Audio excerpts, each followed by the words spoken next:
কয়েক বছর আগে পেটের দায়ে গ্রাম থেকে ঢাকা এসেছিলাম। লেখাপড়া তেমন শিখি নাই, তাই কাজ নিয়েছিলাম মানুষের বাসায়। প্রত্যেক দিন 10-12 ঘন্টা কাজ করতে হইতো। বেতনের কোনো ঠিক ঠিকানাও ছিল না, কোনো ছুটিও দিত না। অসুখ হইলেও কাজে না গেলে বকাবকি করতো, আবার বেতনও কাটতো।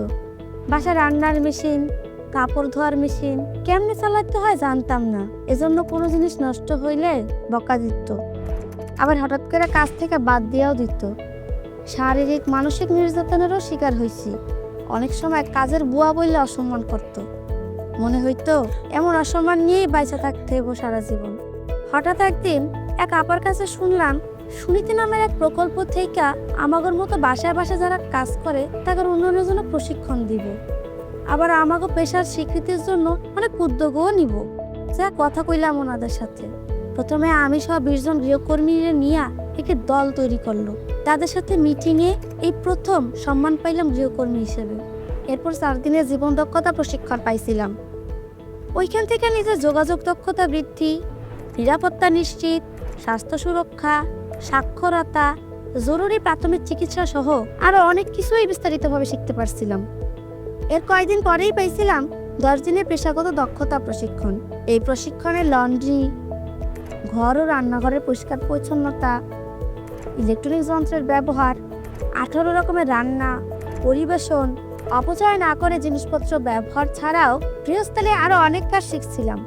আবার প্রশিক্ষণের পরে সনদপত্রও পাইছিলাম। এখন প্রত্যেক মাসে একবার করে মিটিং হয় আমাদের দলের। সেখানে সবাই নিজেদের সমস্যা নিয়ে আলাপ আলোচনা করি এবং একজন আরেকজনকে বুদ্ধি পরামর্শ দিয়ে সহযোগিতাও করি। প্রশিক্ষণ আমাকে অনেক আত্মবিশ্বাসী করছে, তাই নতুন কাজ খুঁজতেও এখন সুবিধা হয়, আর পছন্দ মতো বেতনও চাইতে পারি। এখন আমি ঘরের সব কাজ যত্নের সাথে করতে পারি, নতুন কাজ অল্প সময় শিখতে পারি। এজন্য আমার নিয়োগকারীও অনেক খুশি হয়। এখন ওনাকে ভালো করে বুঝাই বললে ছুটিও পাই।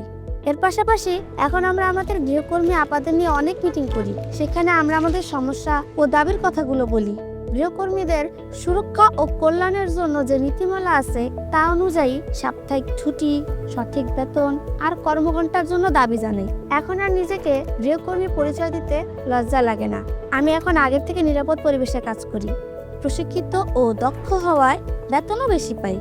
সুনীতি প্রকল্পের এই উদ্যোগগুলো আমাদের মতো 16,000 গৃহকর্মী জীবন বদলে দিয়েছে। আশা করি খুব তাড়াতাড়ি এই পেশা রাষ্ট্রীয় স্বীকৃতি পাবে এবং সামাজিকভাবে পাবে যথাযথ সম্মান ও মর্যাদা। আমি একজন গৃহকর্মী, কারো দয়ায় নয়, নিজের যোগ্যতায় সম্মানের সাথে কাজ কইরা বাঁচতে চাই। পরিবারের সহকর্মী হয়ে সহযোগিতা করতে চাই। এভাবেই সুনীতি প্রকল্পের উদ্যোগের ফলে একজন সাধারণ গৃহকর্মী হয়ে উঠেছে কাজে দক্ষ ও দায়িত্বশীল। গৃহকর্মীদের নিরাপদ কর্মপরিবেশ, কর্মঘণ্টা ও ছুটি নিশ্চিত করার লক্ষ্যে তাদের চুক্তির মাধ্যমে নিয়োগ প্রক্রিয়া বা জব প্লেসমেন্ট চলছে।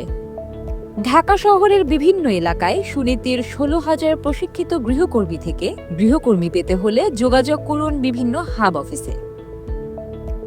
সকলে গৃহকর্মীদের সহমর্মী হই, তাদের পেশার স্বীকৃতি দেই।